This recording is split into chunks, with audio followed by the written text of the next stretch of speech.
Sheikh Bassam. But I want to just say a couple of words. I said that during Friday, but maybe I was not explicit. Sheikh Bassam has a unique history with us, alhamdulillah, and just at the turn of it was just before 2000, I think in 1997 through 2000. He served this community as an imam at Islamic Center of Tucson, and he benefited a lot of people. We have very fond memories of him, alhamdulillah. And then he moved to Charlotte, and he never left from there. So, but periodically he comes to see us, and today is one of those beautiful occasions where he is here amongst us, and we are blessed to have him. I would like to really hope that every one of us benefit from his knowledge, inshallah, that he's going to share with us. So, inshallah, without any further ado, Sheikh, please. Bismillah ar-Rahman ar-Rahim. Alhamdulillah. والصلاة والسلام على سيدنا محمد رسول الله وعلى آله وصحبه ومن اهتدى بهداه. علمنا اللهم ما ينفعنا وانفعنا بما علمتنا وزدنا علما اللهم آمين. Actually, before I start the lecture tonight, I'd like to express my feeling. Jazakumullah khairan. I heard that there is a new masjid. I came here 4 years ago, and I delivered a khutbah in the house. It was on this land. I still remember the trees of orange, and I took one of the orange. It was so delicious, but never came to my mind that I see this huge building. I'm so amazed. I heard that this community built a masjid, but it didn't come to my mind that the new masjid is going to be this size, this beautiful, this clean. MashaAllah, may Allah reward everybody. Wallahi, I ask Allah subhanahu wa ta'ala from the bottom of my heart to give reward for those who participated to make the idea as a real, actual masjid, huge masjid, huge building like this. May Allah reward all of you. Allah subhanahu wa ta'ala has said in Surah Al-Imran, أعوذ بالله من الشيطان الرجيم بسم الله الرحمن الرحيم لتبلون في أموالكم وأنفسكم ولتسمعن من الذين أوتوا الكتاب من قبلكم ومن الذين أشركوا أذى كثيرا ما الحل؟ وأن تصبروا وتتقوا فإن ذلك من عزم. Allah subhanahu wa ta'ala already told us in our Quran al-Kareem, told this ummah, not only Ashab al-Kiram, and then I didn't say the companions, but to the Muslim ummah, that they are going to face a lot of troubles and a lot of tests. لَتُبْلَوُنَّ مِنَ الْبَلَاءِ وَالْإِبْتِلَاءِ, which is test. It is a test from Allah subhanahu wa ta'ala. Allah is going to test everybody. Allah is going to test this ummah, as ummah, collectively and individually, and both levels. This ummah is going to face test, individually and collectively. لَتُبْلَوُنَّ فِي أَمْوَالِكُمْ وَأَنفُسِكُمْ, with your wealth, properties, money, business, name it. And with yourselves. Anfusikum is not only your body, your family, wives, children, relatives, many tests, many troubles in this life. That means a Muslim, he shouldn't say, Alhamdulillah, I'm Muslim, I believe in Allah, in the day of judgment, and I'm going to live a beautiful life, easy life. No. Allah told us there is a test that Muslims, they are going to face in this life. Then Al-Ayah, the same ayah, added one more important thing. وَلَتَسْمَعُنَّ مِنَ الَّذِينَ أُوتُوا الْكِتَابَ مِنْ قَبْلِكُمْ. أشركوا أذى كثيرا. And you are going to hear, to face, to test from the people of the book before you and from the polytheists, al-mushrikeen. What? أذى كثيرا. A lot of troubles, a lot of harm. And al-ayah mentioned the people of the book before the mushrikeen. الذين أوتوا الكتاب من قبل ومن الذين أشركوا, from both of them. So what is the solution in this case? What? Allah subhanahu wa ta'ala advises us in the same ayah. All this one, it is ayah, one single ayah. All these meanings, it is in one ayah. Allah subhanahu wa ta'ala told us the solution, what we should do in this situation. وَإِن تَصْبِرُوا وَتَتَّقُوا. We can face all these issues by two things. Sabr and taqwa. When tasbiru, if you are patient. وَتَتَّقُوا, and if you have taqwa toward Allah subhanahu wa ta'ala, فَإِنَّ ذَلِكَ لَعَسِيرٌ. The strong people, the wise people, they should equip with two things, at-taqwa and as-sabr. And here I want to say something very quick for at-taqwa, because and I mentioned the same mistake, not mistake, the same thing that I object, I don't agree 100%. The translation for at-taqwa, everybody, they translated fear of Allah. Fear of Allah. It's not true. Fearing of Allah is one meaning of at-taqwa. At-taqwa is more than to fear Allah. We fear Allah, but we love Allah. We fear Allah, but at the same time we obey Allah voluntarily, with love. We obey Allah subhanahu wa ta'ala with love, and this is not a fear, and this is kind of taqwa at the same time. So at-taqwa is not only fearing of Allah, but sometimes when the title is not the taqwa, and we translated the fear of Allah, and everybody understands, especially the Muslims, Arab speaker or non-Arab speaker, they understand what taqwa means. Especially Muslims coming from overseas, they know what taqwa is, not only fearing of Allah.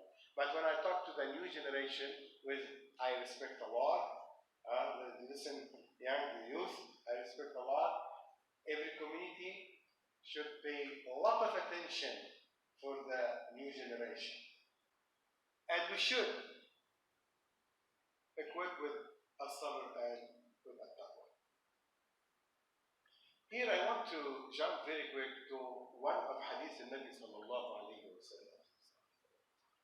It is very important hadith, very scary hadith. It is one, in this long hadith includes or has some signs of the last hour. Rasul sallallahu alayhi wa sallam, he said in this authentic hadith, عن ثوبان رضي الله تعالى عنه وأرضاه: إن الله زوى لي الأرض فرأيت مشارقها ومغاربها.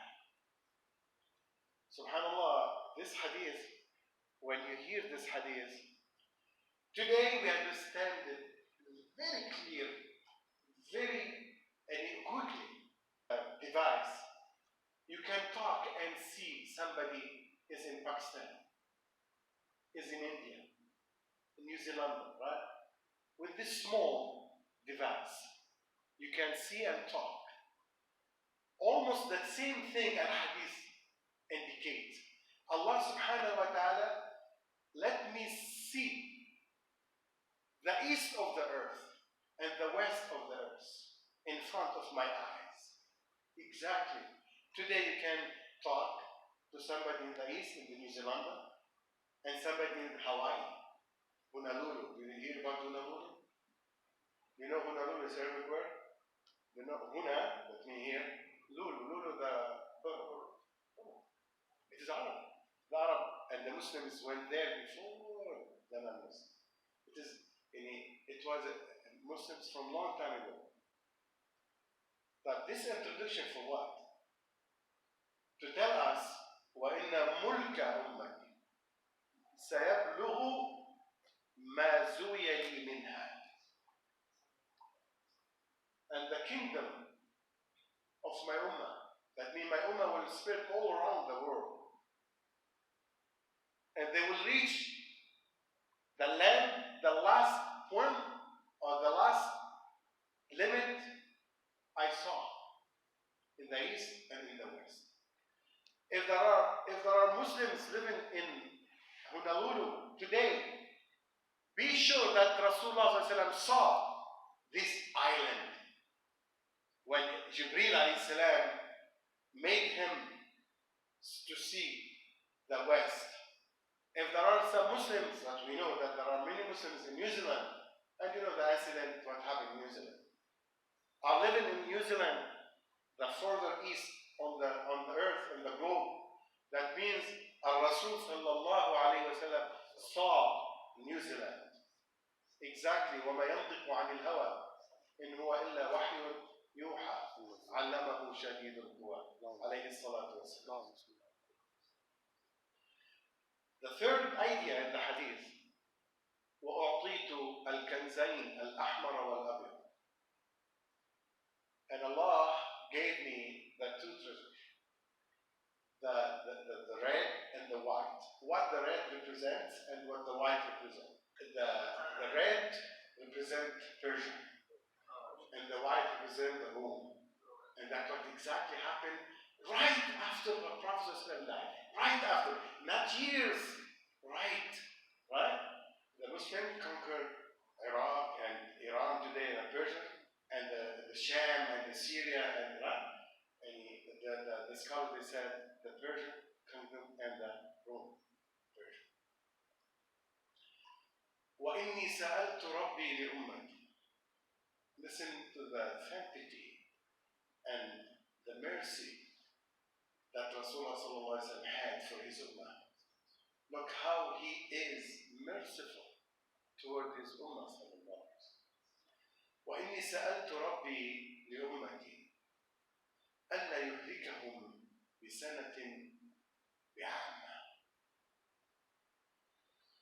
I asked Allah subhanahu wa ta'ala, I asked my Lord not to destroy all my ummah at one time, all of them in one time. And he said, بِسَنَةٍ.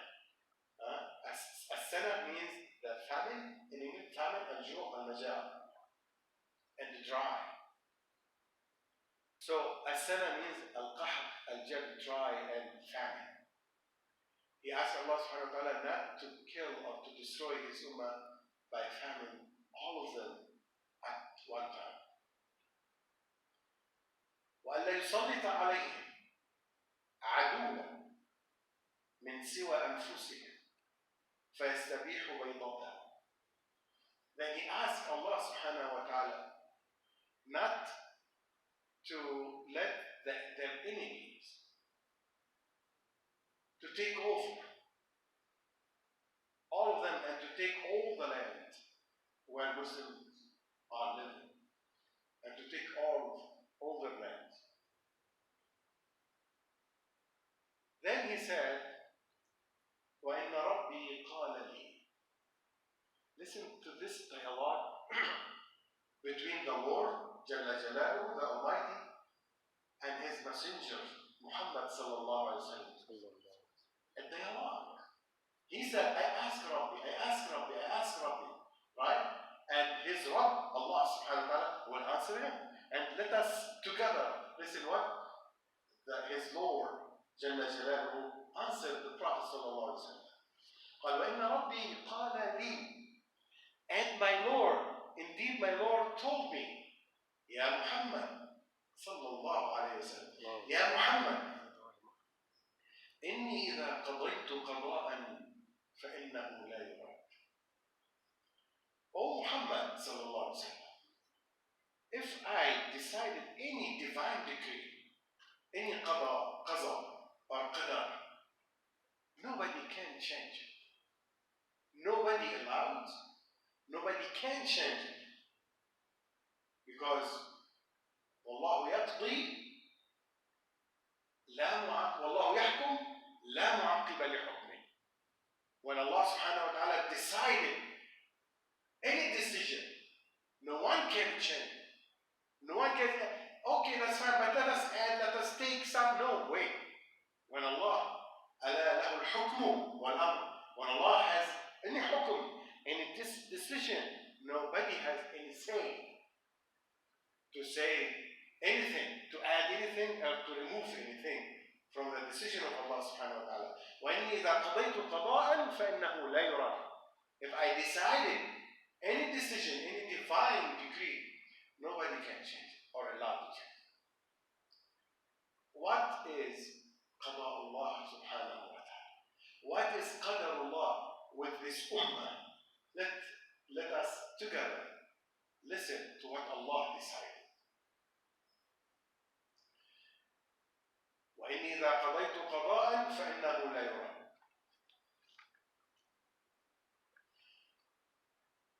وإني قضيت ألا أهلكهم بسنة بعام. The Prophet ﷺ asked this request, and Allah gave it to him. Be satisfied. I'm not going to destroy all of them by famine. The second, وَلَا أُسَلِّطَ عَلَيْهِمْ عَدُوًّا مِنْ سِوَى أَنفُسِهِمْ. And I'm not going to let their enemies to kill all of them, to take over, to take their land. I'm not. I'm talking about all of them together. Maybe you ask, but many Muslim land are occupied by their enemies. That's true. But still there are many land occupied by Muslims. Then he said, and this is the most important things, وَأَلَّا أُسَلِّطَ عَلَيْهِمْ عَدُوًا مِنْ سِوَى أَنفُسِهِمْ. brothers. We'll explain this. فَيَسْتَبِيحُ بَيْضَتَهُ وَلَوْ اجْتَمَعَ عَلَيْهِمْ مَنْ بِأَبْطَارِهَا. This statement includes two things. One, it is scary. One, it is good news. Their enemies are not going to destroy your ummah, but they are going to destroy themselves. They are to kill, as we'll explain more the hadith. We mentioned the hadith. They are going to kill each other, not their enemies. But Allah subhanahu wa ta'ala gives secure to this ummah in something very solid, very strong. قال ولو اجتمع عليهم من بأبطارها. If all the enemies of Muslims make like coalition, gather themselves, أقطارها, الضمير يعود إلى ماذا؟ الأرض. If the enemies of Muslims all over the earth, from the east, with the enemies in the west, with the enemies in the north, and in the south of the globe, if they come all together, Allah Jalla Jalaluhu gives secure to this ummah. They cannot. Because inna Allah ma'ana. Because Allah gave us this secure, and nobody can fight Allah subhanahu wa ta'ala. Nobody. They cannot turn off the light of Allah. يريدون يطفئوا نور الله بأفواههم. والله متم نوره ولو كره الكافرون. They want to turn the light of Allah, turn it off by their mouth. But Allah is going to complete and to perfect His light. Even the kuffar, they don't like it. This is the man secured from Allah subhanahu wa ta'ala. Even all of them come together to destroy the ummah, they cannot. Then the hadith said, حتى يكون بعضهم يسبي بعضا.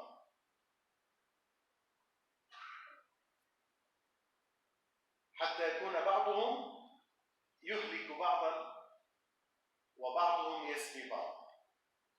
until some of the Ummah kill the others. And they take a son. You know what a son is like? A slave. A slave. If you look at the situation of Ummah today, look what's going on in Iraq. Look what's going on in Syria, in Libya, in Yemen. Muslims fight Muslims. In Yemen. Libya, Muslims fight Muslims. You tell me that this is good, these are not good, but at the end of the day, both are Muslims. Right? In Iraq, Muslims kills Muslims. Syria, Muslims kill Muslims. You tell me that the East and the West, but at the end of the day, who kills Muslims? Muslims kills Muslims. That's exactly what Rasulullah sallallahu alayhi wa sallam told us in this authentic hadith. Alayhi salatu wasalam. Then the Prophet alayhi salatu wasalam said, وَأَنَّمَا أَخَافُ عَلَى أُمَّتِي الْأَئِمَّةَ الْمُضِلِّينَ. What al-imma جمع ماذا؟ Imam. And what imam here means? Leaders. أعطي يا غلام 100 دينار. هذا مش أنا. Imams doesn't mean the imam of the masjid or the imam who is leading the prayer or giving them. No. Imam as Islamic terminology means the leaders, presidents, khalifa, name it, amir, name it. Rasul said, what I'm afraid of, that the bad leaders and al-mudallin ليسوا ضالين. الحديث لم يقل ضالين. Do you know what is the difference between ضالين and مضلين? الضالين, those who go astray, not in the right path, but himself he went so far from the right path. He went astray by himself. Who disobey Allah subhanahu wa ta'ala and commit all the kind of bad deeds, especially the major sins. He is dal from the right path. But al-mudil is the one الذي يصد عن سبيل الله. يصد الناس عن سبيل الله. The one who stops others to be Muslims and to torture Muslims morally and physically to leave his religion and to let others to go astray. This is al-mudil. Misguide others. Jazakallah khair. Those who misguide others from the right path. This is al-mudil. And the Prophet ﷺ said, al-a'imma al-mudillin. If the leader by himself is not good, he is bad. He is harming himself.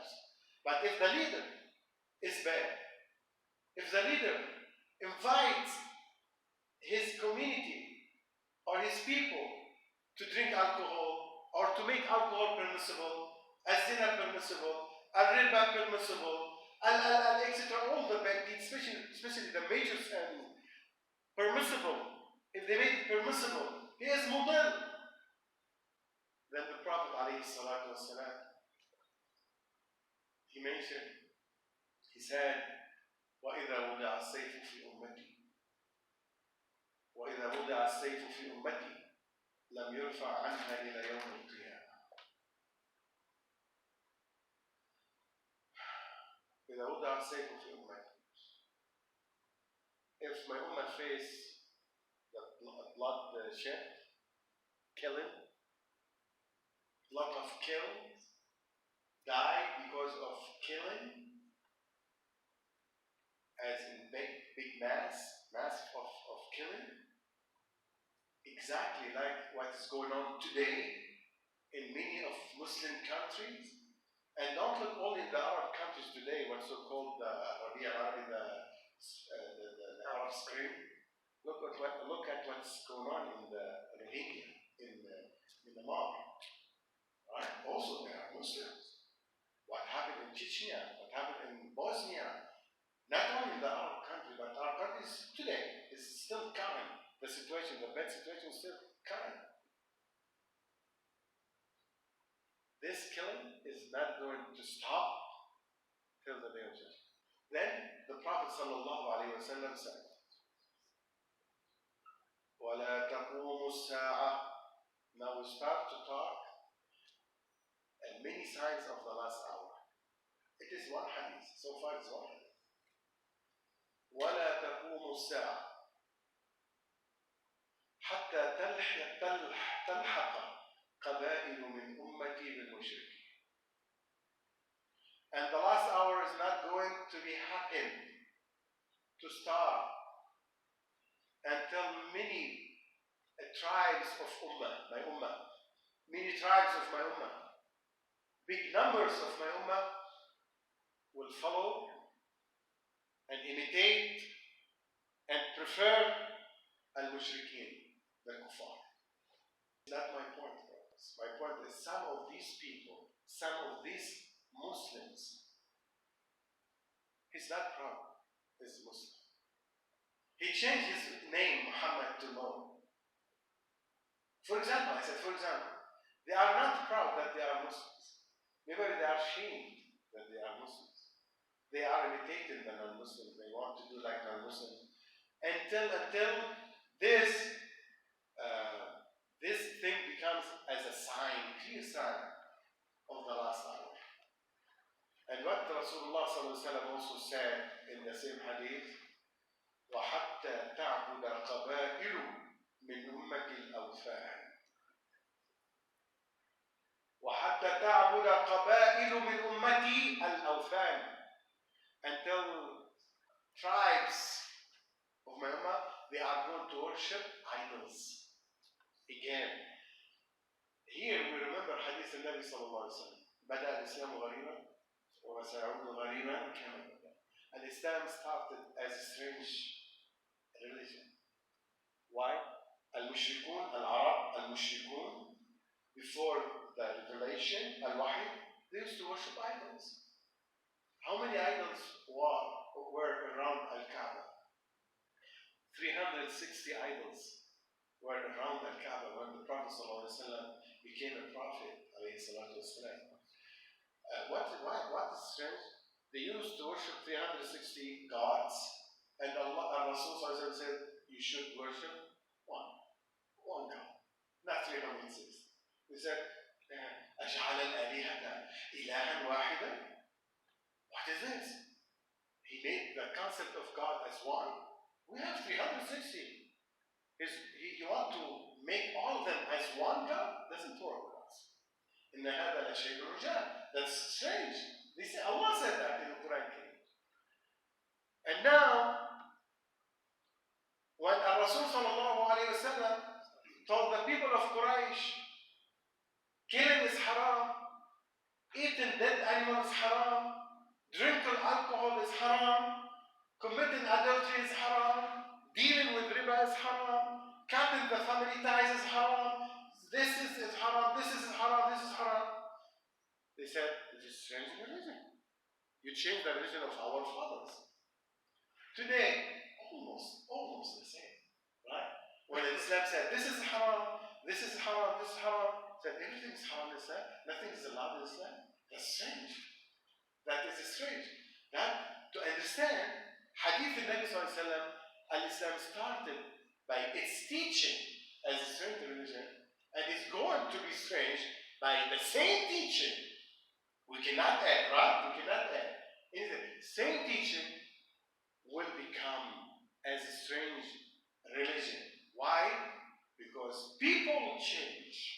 Not the concept, not the principle, not the teaching of Islam change. People change. And unfortunately, they went back to first Jahiliyyah. Why I said first Jahiliyyah? Because Allah subhanahu wa ta'ala named it or gave it like a nickname of this Jahiliyyah as al-Jahiliyyatul Ula, the first Jahiliyyah. And listen to this in Arabic language. When you say this is the first, what you should expect? Second, right? If there is no second, I don't say this is the first. I said this is the one.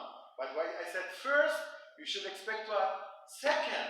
When Allah subhanahu wa ta'ala said, وَلَا تَبَرَّجْنَ تَبَرُّجَ الْجَاهِلِيَّةِ الْأُولَى, the first Jahiliyyah, that means the second Jahiliyyah is going to be. And as if we are started already. Started, not everything, not complete. Inshallah, not to be complete in our life. The second Jahiliyyah started. When the people, Muslims, look at the teaching of Islam as strange. It's too much. The Prophet عليه الصلاة والسلام قال لن تقوم الساعة حتى تصطفق اليات نساء دوس حول ذي الخلصاء. Daus is a tribe, known tribe in the Arab Peninsula. Before Islam, they used to worship their god because each tribe used to worship a god, an idol. And because Quraysh and Mecca, al-Qura, you know what al-Qura, the mother of the cities, the Quraysh has to have to certify each god. That means a copy of this god has to be in Mecca, in Al-Kaaba. One of these 360, remember the 360? Has to have like approval and certified gods or certified idols in Kaaba. If they have one copy in Kaaba, that means they give them the certification that they can worship this god or this idol. Dhul Khulasa was the idol of the god, if I may say, of Daus, Qabila. But the Rasul told us as a prophet that they are going to worship Dhul Khulasa again. Not only the men, Nisa'u Daus, even their women, they were rushed together like rush hour. What we can say, مزدحمين, crowded. Even women, they are more religious with the Khulasa than the men. The Prophet said the women, they were rushed and very crowded, worshipping the Khulasa, make tawaf around their God, the Khulasa. Then the Prophet ﷺ said, وإنه سيكون في أمتي كذابون ثلاثون كلهم يزعم أنه نبي وأنا خاتم النبيين لا نبي بعد. And the Prophet ﷺ, he said, after I leave this life, 30 liars will appear. Each one of them claims or will claim that I am a prophet. مدعي النبوة. Those who claim that they are prophets, the Prophet ﷺ told us that they are going to be 30 after me. And the Messenger ﷺ told us in the same hadith, listen, Allah, as if listen, exactly. If you want to translate it, Allah, that means listen, there is no prophet after me. The first person who claimed that he is a prophet after Rasulullah was Musaylim al-Kadhab. Then the Prophet ﷺ, the last statement in this great hadith, he said, وَلَا تَزَالُ طَائِفَةٌ مِّنْ أُمَّتِي عَلَى الْحَقِّ ظَاهِرِينَ لَا يَضُرُّهُمْ مَنْ خَالَفَهُمْ حَتَّى يَأْتِيَ أَمْرُ اللَّهِ. But till the day of judgment, regardless the ummah in general are in the top or in the bar, in a good shape or a bad shape, still there is part of my ummah, they are following the truth. They are following the haqq. They are following the true religion.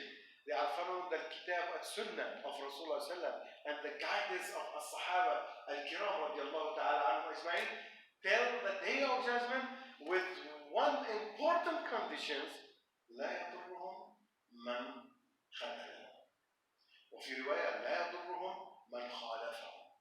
And they don't care. Or those who are opposing them, they do not affect them. That doesn't affect them. This issue does not affect them. Allah subhanahu wa ta'ala will protect them. Allah subhanahu wa ta'ala gave the secure for them and guarantee them that they are stay and stick with the haqq till the day of judgment. حتى يأتي أمر الله. Until أمر الله comes. What is أمر الله? Day of judgment. And also the signs of the day of judgment, which is they are still on the haqq, on the right path, the right religion. They didn't change till they meet Isa alayhi salam. And some people, before Isa, which is Al-Mahdi. But some people, they don't believe in Mahdi. Regardless, that's not my point now. Believe or not believe, but Isa, you cannot say I don't believe that Isa is going to be until the time of Isa alayhi salam. I'd like to continue or give the floor for questions regarding this related to the subject or anything else. Open Q&A. 30 prophets are going to show up before the doomsday, the judgment day.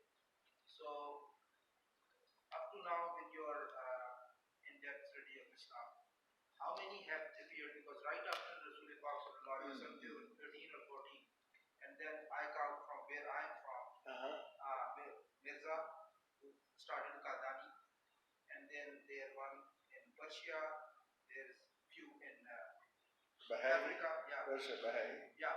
So there's not even 20 yet as yet. So there are 12, 13 more to show up. To be honest, myself, I did not count. To be honest, I did not count them, but I can mention some of them. Right. You mentioned two, right now? Yeah, two? Yeah, right now. But you said that you follow up the subject. You count about 20. Right after the Rasulullah. Yeah. They are not, because Rasulullah said 30 liars, false prophet. So, and you mentioned at least two or few. From where I am from. Yeah. So there are many through the history, but it is a good subject to do some research, because be sure that the scholars they are not in the same agreement with the numbers. Maybe some of them count 20, some of them count 15, maybe some of them count more or less, and we should expect that. But the Prophet ﷺ mentioned 30, and Huzaifa radiallahu ta'ala anhu, he knew the names of all the 30. Huzaifa bin Yaman, Sahib Sirri Rasulullah ﷺ, but he did not mention. He did not mention the names, but he knew the names of all the 30. So, as you said, this bloodshed between Muslims is going to continue until the day of judgment. So it's not going to die down like the way it is, because since I've born like 60 years ago, I'm seeing it getting worse over the time. Nothing better. That's exactly what Rasulullah said. It's going to increase. It's going to go worse. Like Xinjiang in China, you know what's happening like. Another example for Muslims, not only Arab country, in Muslims, you know what China is doing against Muslims. So, yeah, so just a question, because I had a conversation with one of my brothers, he's not here today. Why and what is the animosity? I try to read Islamic history and all that. Why do, especially, I'm Ajmi, as you can see, and you're an Arab or Arabic. So what is the animosity between Arabs and the Persians or the Shias, which we cannot resolve? And as you said, we befriend the actual enemies to settle our disputes. So why and when is this going to be taken care of? Because this is the most or the biggest crack between Muslim Ummah as far as I am concerned. First of all, the problem is not Sunnah or Shia. It is politics. I can't prove it. And I can't talk from now till Fajr about it. And plus, I want to tell you one statement, and I'm ready to make a whole lecture about it. That the people who claim they are Shia today, they are not Shia. I can't prove it. No, I understand what you're saying. They are not Shia. Yeah. They are Rawafid. They are Safawi. We know a Shia in Lebanon. We lived with a Shia. We married from each other. In Iraq, they married from each other. Exactly. And he knows a Shia before Khomeini appeared. Exactly. A Shia before Khomeini used to be something different, and after Khomeini became something else. Because Khomeini adopted the Safawi minhaj, the Safawi ideology. And unfortunately, the people, as Rasulullah said, الناس على دين ملوكهم. People, they follow the religion and the ideology of their leaders. Those who has power enforce his ideology, or the ideology of leaders. And Alhamdulillah, after 4 years, since 1979 or 1980, till 2020, almost 4 years, after 4 years, not long time ago, we can hear now the voice of the real Shia scholars. I can mention names to you tonight. I can mention names of many true Shia scholars. They are not like the Iranian or the Khomeini ideology. That's why it's not Shia Sunni. These Shia, they are so friendly with the Sunni, this is scholars, but now they can talk, they can say. I don't know why. From before, if somebody said they kill, they kick him out, they put in the jail, so. But this is very quick answer. It's not problem between Sunni and Shia. It's between ideology, and this is politics, and this is a project. Mashrua is mashrua. Iran has a plan, has a mashrua, has a project. Iran. It's not a madhab. It's not a Sunni or Shia. It is a project. It is to domain al-haymana. Allah Ta'ala ajal. Very good. But alhamdulillah here, I'm saying what the Sheikh Bassam said. I don't have this is in my way. We don't have this is Shia and this is follow. Alhamdulillah now in our community, our masjid, Shia and Sunni they come here. Thanks to you. That is your mind. Yeah. That is why I love you. But the thing is, I don't see that happening in the whole 57 Muslim countries. I'm sorry to just no problem, sir.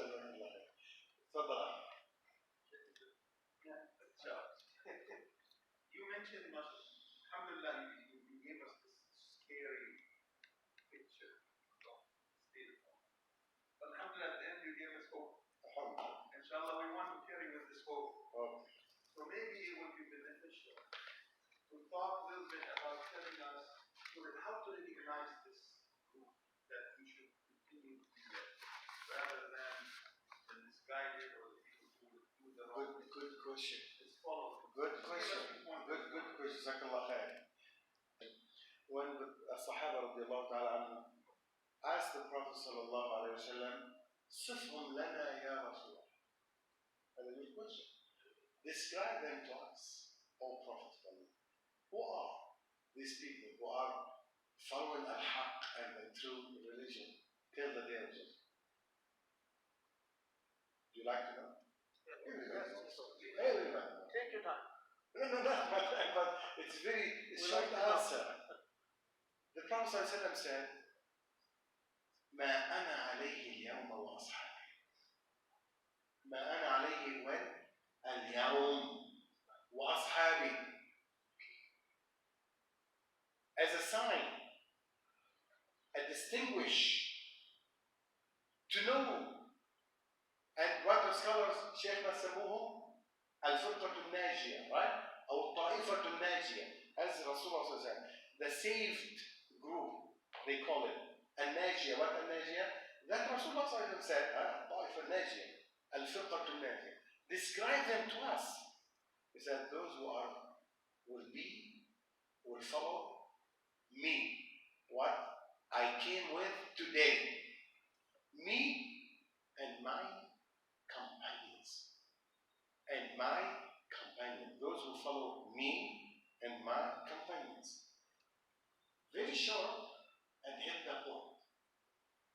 To your question. Allah Jalla Jalaluhu يقول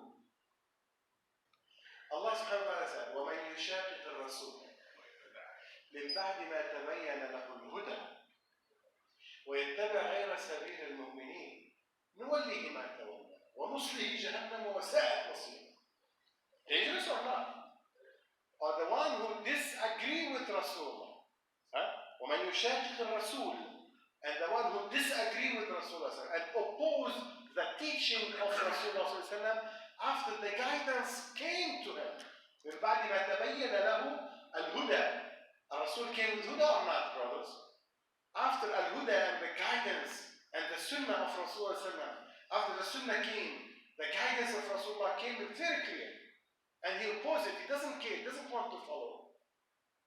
وَيَتَّبِعْ غَيْرَ سَبِيلِ الْمُؤْمِنِينَ. and he doesn't care about the guidance of as-Sahaba radiallahu ta'ala anhu, نوليه ما تولى, let him go with what he has, with what he came with, because he preferred over as-Sunnah and what? The guidance of as-Sahaba. نوليه ما تولى ونصله جهنم, and we let him go to hell, and it is the bad destination. ساءت مصيره. These are the people. Did I answer? You did. I have a follow-up question. Oh, follow-up question. So now, this is general. Now, among the Sunni or the Muslim people at large, you still find Sufism, Naqshbandis, what all these names. So, at the time of Rasulullah, were these there? I mean, all these ways. So where do we draw the line? Yeah, brother, Rasulullah said, follow me, follow Sahaba. If that's Rasulullah did, you accept it. You don't discuss it. You don't oppose it. You don't even hesitate to accept it. If not, very clear. Very clear. That doesn't mean two people to disagree about it.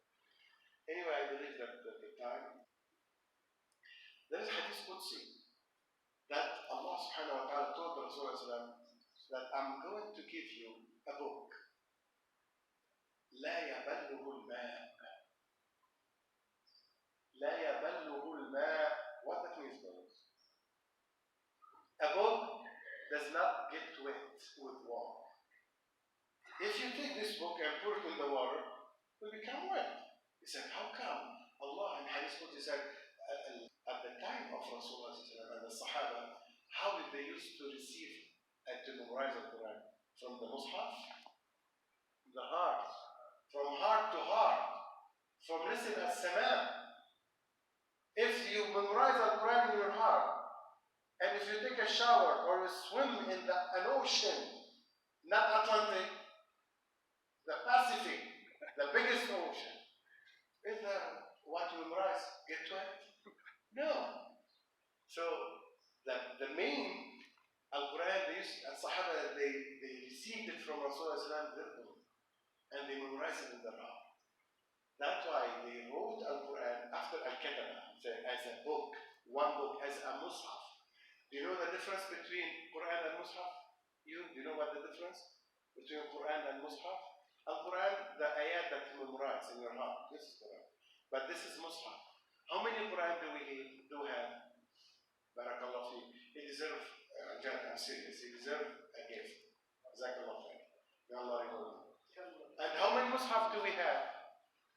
Jazakallah khair. How many Mus'haf do we have, brothers? Millions, if not billions, right? Because Al-Mus'haf is the book, written, but Al-Quran is what you memorize, and you have one Quran. So, it's two different things, and stop here. سبحانك اللهم وبحمدك أشهد أن لا إله إلا أنت نستغفرك ونتوب إليك. اللهم اغفر لنا ذنوبنا واسرافنا في امرنا وثبت اقدامنا وانصرنا على القوم الكافرين. اللهم وفقنا لما تحب وترضى، اصلح احوالنا، اغفر ذنوبنا، استر ذنوبنا، اشف مرضانا، وارحم موتانا. اللهم احفظنا واحفظ ابنائنا وبناتنا ونسائنا وجميع المسلمين، وسلمنا في هذه البلاد من جميع شرور العباد، انك على كل شيء قدير الجلال الجدير. صلى الله وسلم محمد وعلى اله وصحبه وسلم. والسلام عليكم ورحمه الله. I wish that you enjoy it. Thank you.